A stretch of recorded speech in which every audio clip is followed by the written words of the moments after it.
नमस्कार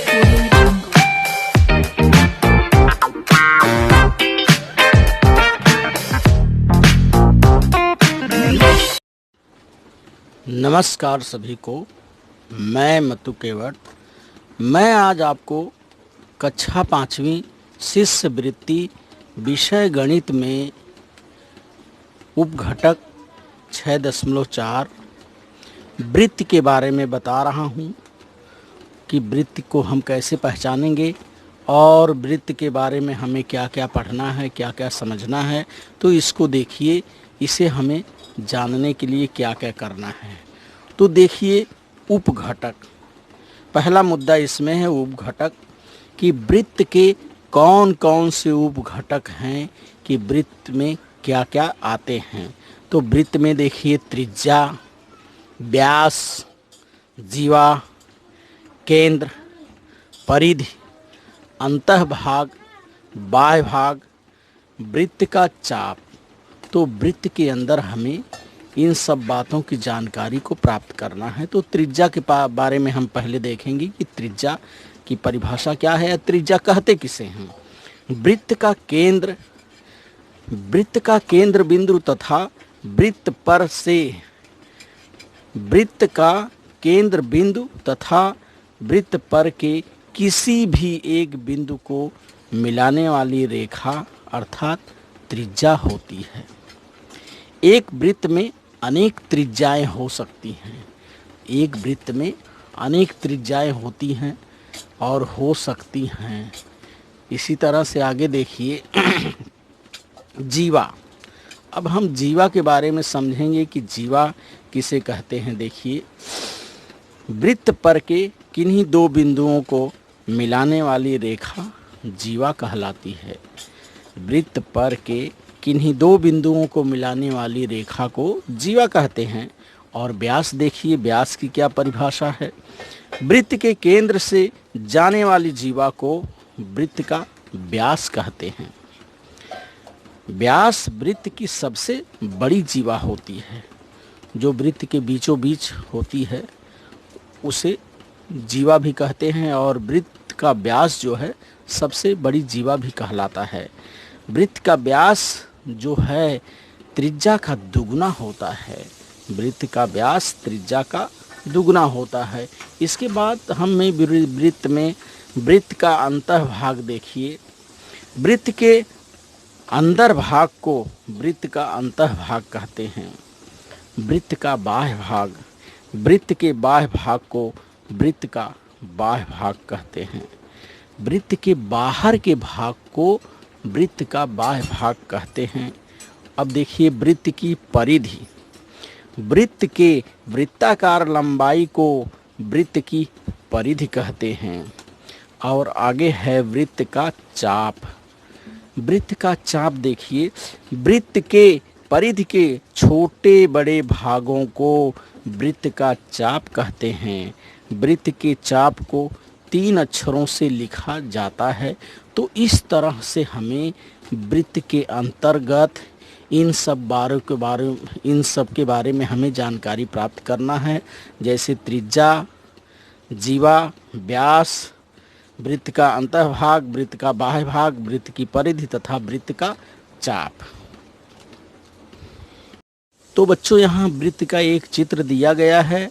अब इसके अंतर्गत हमें देखना है कि क्या है और क्या क्या हमें इसके अंतर्गत जानकारी प्राप्त करना है। तो सबसे पहले हम देख रहे हैं बिंदु ओ। ये ओ जो है यहाँ पर है, देखिए ये बिंदु ओ जो है ये वृत्त का केंद्र है, केंद्र इसे कहते हैं। और ये ओ बिंदु जो है वृत्त का केंद्र है। इसी तरह से ओ और पी जो है ये वृत्त की त्रिज्या है। यहाँ से यहाँ तक त्रिज्या है। ये त्रिज्या ओ और आर भी हो सकती है, क्योंकि त्रिज्याएं वृत्त में असंख्य होती हैं। इसी तरह से देखिए आर पी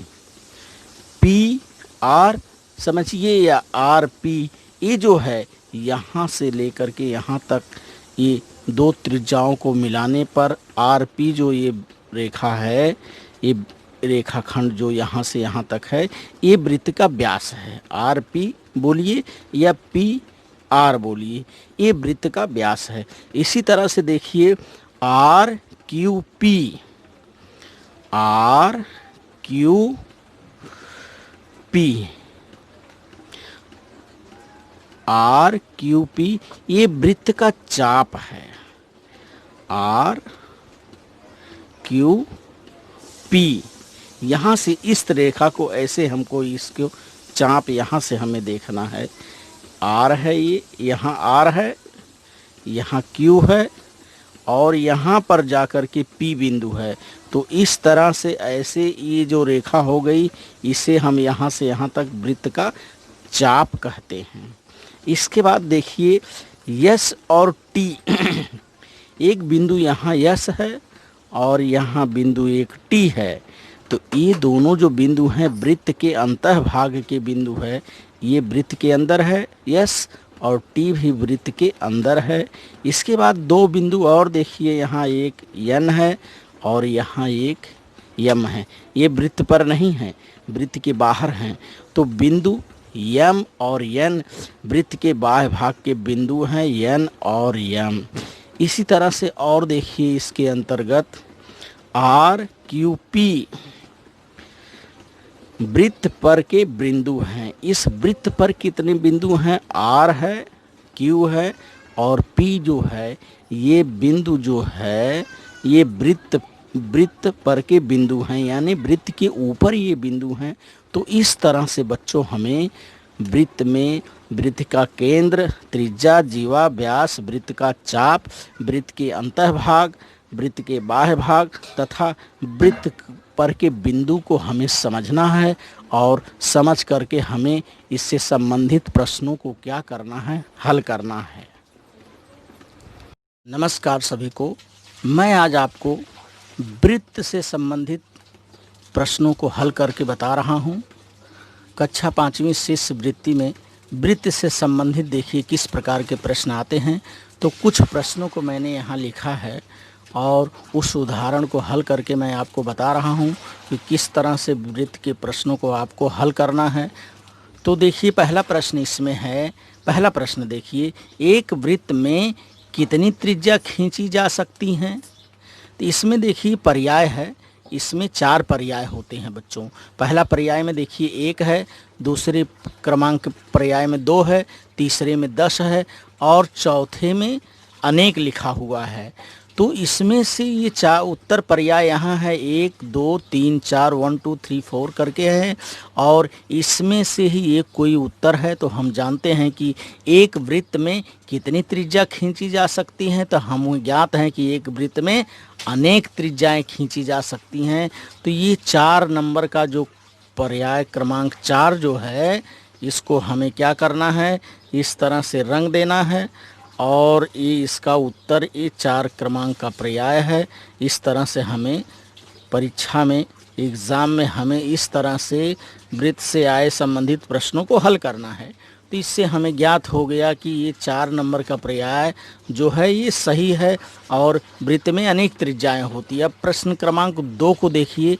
प्रश्न क्रमांक 2 में क्या है, एक वृत्त में ये रिक्त स्थान है, केंद्र होता है। अब देखिए पर्याय इसके 4 हैं। पहला है अनेक, दूसरा है 2, तीसरा है 4 और चौथा है 1। तो हमें ध्यान देना है कि वृत्त के अंदर एक वृत्त में कितने केंद्र होते हैं। तो हमें सबको ज्ञात है कि एक वृत्त के अंदर एक ही केंद्र होता है। तो उत्तर के पर्याय में ये 4 नंबर का जो क्रमांक है, इसको हमें यहाँ रंग देना है। इसका भी उत्तर 4 है।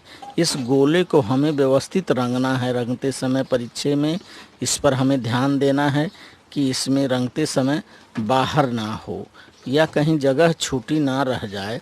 तो इस तरह से यह इसका उत्तर हो गया। प्रश्न क्रमांक 3 देखिए। वृत्त की सबसे बड़ी जीवा को रिक्त स्थान यहाँ कहते हैं। तो उत्तर में देखिए 4 पर्याय है। पहला क्रमांक है त्रिज्या, दूसरा है बड़ी जीवा, तीसरा है व्यास और चौथा है वृत्त का चाप। तो इसे हमें ध्यान देना है बच्चों कि वृत्त की सबसे बड़ी जीवा को व्यास कहते हैं। इसमें ये 3 नंबर का जो पर्याय है ये सही इसका उत्तर है। इसलिए इस 3 नंबर को इस तरह से हमें क्या करना है, रंग देना है। परीक्षा या एग्जाम में शिष्यवृत्ति के काली स्याही या नीली स्याही से इसको हमें इस तरह से रंग देना है उत्तर पत्रिका के अंदर। इस तरह से इसका उत्तर प्राप्त हो गया कि वृत्त की सबसे बड़ी जीवा को व्यास कहते हैं। अब देखिए 4 नंबर के प्रश्न को देखिए। अंक 4 देखिए, सवाल है 0.07 सेमी त्रिज्या वाले वृत्त का व्यास कितना होगा। तो 0.7 सेमी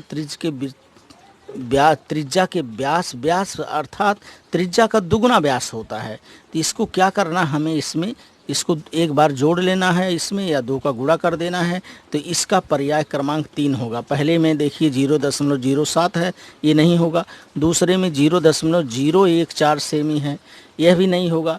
तीसरे में देखिए ये, चौथे में देखिए 14 सेमी है, तो 14 सेमी भी नहीं होगा। ये तीसरे नंबर का पर्याय जो है 0.07 यह सही होगा। तो हमें क्या करना है, इस 3 नंबर के पर्याय को इस तरह से रंग देना है। ये इसका उत्तर प्राप्त हो गया कि 0.07 सेमी त्रिज्या वाले वृत्त का व्यास 0.14 सेमी होगा। अब देखिए प्रश्न क्रमांक 5।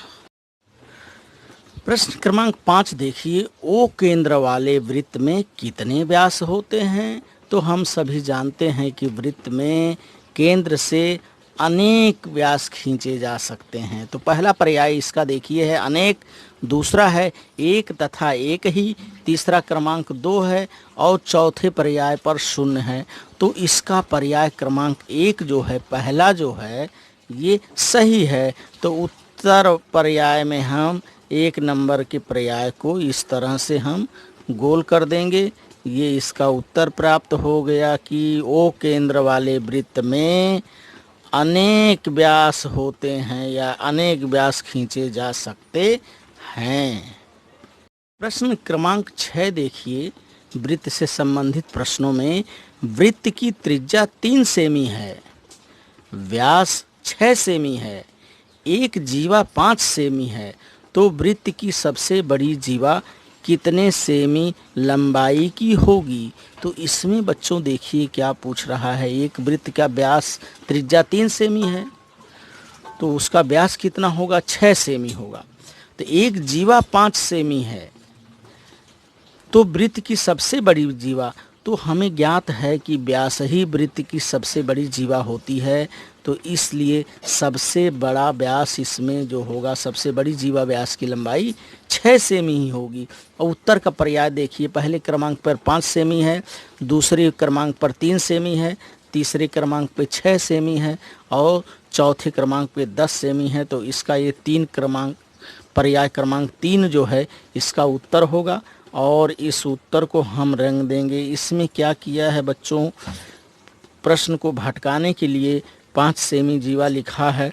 जैसे वृत्त की त्रिज्या 3 सेमी है तो उसका व्यास जो है 6 सेंटीमीटर होगा, और वो व्यास ही जो है वृत्त की सबसे बड़ी जीवा व्यास होती है। व्यास ही जो है वृत्त का सबसे बड़ा जीवा होता है। प्रश्न क्रमांक 7 देखिए क्या है, वृत्त से संबंधित प्रश्न में एक ही वृत्त में कितनी जीवा खींची जा सकती हैं। तो पर्याय इसका देखिए, पहले पर्याय क्रमांक पर है 1 तथा केवल 1, यह तो सही नहीं हो सकता। दूसरे में सिर्फ 2 है, तीसरे में 1 भी नहीं है और चौथे में अनेक है। तो हमें ये चौथा क्रमांक का पर्याय जो है ये सही है, अनेक सही है। एक ही वृत्त में अनेक जीवाएं खींची जा सकती हैं। तो ये चौथे क्रमांक के पर्याय को हमें क्या करना है, इस तरह से रंग देना है। तो हमें जानकारी है कि एक वृत्त में अनेक जीवा खींची जा सकती हैं, अनेक व्यास खींचे जा सकते हैं, अनेक त्रिज्याएं खींची जा सकती हैं। वृत्त से संबंधित प्रश्नों में देखिए बच्चों, यहाँ एक वृत्त बना हुआ है और इससे संबंधित प्रश्न क्रमांक 8 देखिए। दी गई आकृति में वृत्त के आंतरिक भाग के बिंदुओं के नाम लिखो। तो इसमें बात पूछ रहा है कि वृत्त के अंदर आंतरिक भाग में कौन कौन से बिंदु है। तो हमें वृत्त को ध्यान से देखना है। बिंदु O और R यह दोनों आंतरिक भाग में है। बिंदु Q और बिंदु S जो है ये बाह्य भाग में है। और बिंदु T और ये P जो है बिंदु पर हैं, स्थित हैं। अब आगे देखिए, इसमें पर्याय क्रमांक देखिए। बिंदु QS पहला पर्याय है, दूसरे पर्याय में बिंदु T और P है, तीसरे पर्याय में बिंदु O और T है और चौथे पर्याय में बिंदु O और R है। तो इसमें 4 नंबर का पर्याय जो है ये सही होगा।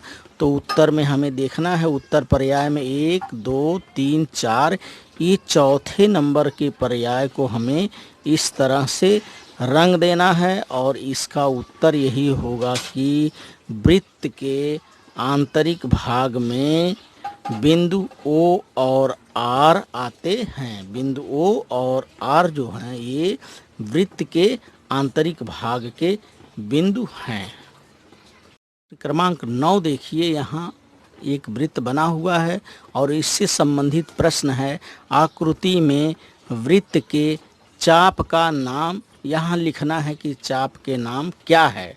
तो देखिए, पहला पर्याय है वृत्त चाप N, दूसरा पर्याय है वृत्त चाप MOP, तीसरा पर्याय है वृत्त चाप NOM और चौथा पर्याय है वृत्त चाप MNP। तो हमें वृत्त को ध्यान से देखना है कि वृत्त पर कौन कौन से बिंदु स्थित है, वही वृत्त के क्या होंगे, चाप होंगे। तो देखिए, बिंदु M और N और P एक सीधी रेखा में ये वृत्त पर स्थित है, इसलिए ये पर्याय क्रमांक 4 जो है वृत्त का चाप यही होगा। और उत्तर में हमें 1 2 3 4 ये 4 नंबर के पर्याय को हमें इस तरह से रंगना है। तो इस तरह से हमें पता चल जा रहा है कि आकृति में वृत्त के चाप का नाम MNP है। वृत्त के चाप का नाम जो है बच्चों MNP है। चौथे नंबर का पर्याय जो है यह सही है। क्रमांक 10 को देखिए बच्चों। प्रश्न क्रमांक 10 है, देखिए, वृत्त खींचने के लिए कौन से उपकरण का उपयोग करते हैं, योग पर्याय चुनो। तो पहला पर्याय क्रमांक है पट्टी, दूसरा है कोण मापक, तीसरा है प्रकार, चौथा है गुनिया या समकोणक। तो इसे हमें ज्ञात है बच्चों कि हम वृत्त खींचने के लिए प्रकार का उपयोग करते हैं। 3 नंबर का पर्याय जो है उत्तर पर्याय में 1 2 3 4 ये 3 नंबर के पर्याय को हम इस तरह से रंग देंगे कि वृत्त खींचने के लिए प्रकार की मदद ली जाती है। प्रकार में हम पेंसिल डालते हैं और प्रकार के लोहे वाले नोक को हम एक जगह बिंदु पे रखते हैं, उसके बाद पेंसिल वाले कोने को घुमाते हैं। तो हमें ज्ञात हो गया कि वृत्त खींचने के लिए प्रकार की मदद होती है और 3 नंबर का पर्याय जो है यह इसका उत्तर सही है। क्रमांक 11 को देखिए बच्चों के प्रश्न क्रमांक 11 में क्या है, एक ही केंद्र लेकर कितने वृत्त खींचे जा सकते हैं, कि एक केंद्र लेकर कितने वृत्त खींचे जा सकते हैं। इसका पर्याय देखिए, पहला पर्याय है एक तथा केवल एक, दूसरा है अनेक, तीसरा है एक भी नहीं और चौथा है सिर्फ 2। तो हम सभी जानते हैं कि वृत्त के केंद्र एक लेकर के हम अनेक वृत्त खींच सकते हैं। इसमें बच्चों ये पर्याय क्रमांक 2 जो है यह सही है।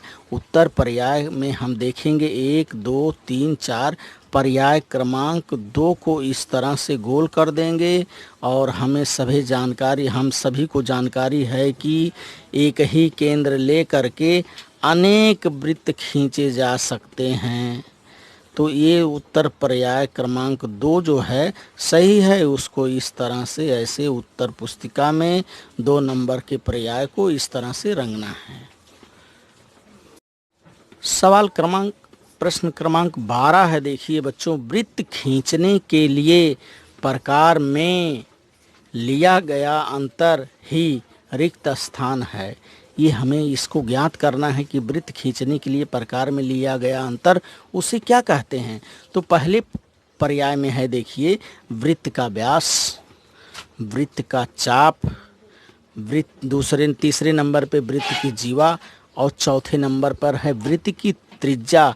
तो हमें बच्चों ज्ञात है कि वृत्त खींचने के लिए हमें त्रिज्या लेनी पड़ती है। त्रिज्या के ही आधार पे हम वृत्त की रचना करते हैं और त्रिज्या का दुगुना जो है व्यास कहलाता है। तो इस प्रश्न का उत्तर चौथे नंबर का पर्याय यह सही है, वृत्त की त्रिज्या होगी। वृत्त खींचने के लिए ये उत्तर इसमें देखिए उत्तर पर्याय में 1 2 3 4 ये 4 नंबर पर्याय को हम इस तरह से रंग देंगे कि वृत्त को खींचने के लिए प्रकार में लिया गया अंतर जो है उसे त्रिज्या कहते हैं और त्रिज्या का दुगना जो है वो व्यास होता है। व्यास का आधा जो है वह त्रिज्या होती है। तो बिना त्रिज्या के हम वृत्त को नहीं खींच सकते। तो इस तरह से बच्चों ये वृत्त से संबंधित कुछ प्रश्न हैं। उन प्रश्नों को आप बार बार सुनिए, उनको बार बार देखिए और देख करके वृत्त से संबंधित सारे प्रश्नों को हल करिए और हल करके उन प्रश्नों को आप समझिए। धन्यवाद सभी को।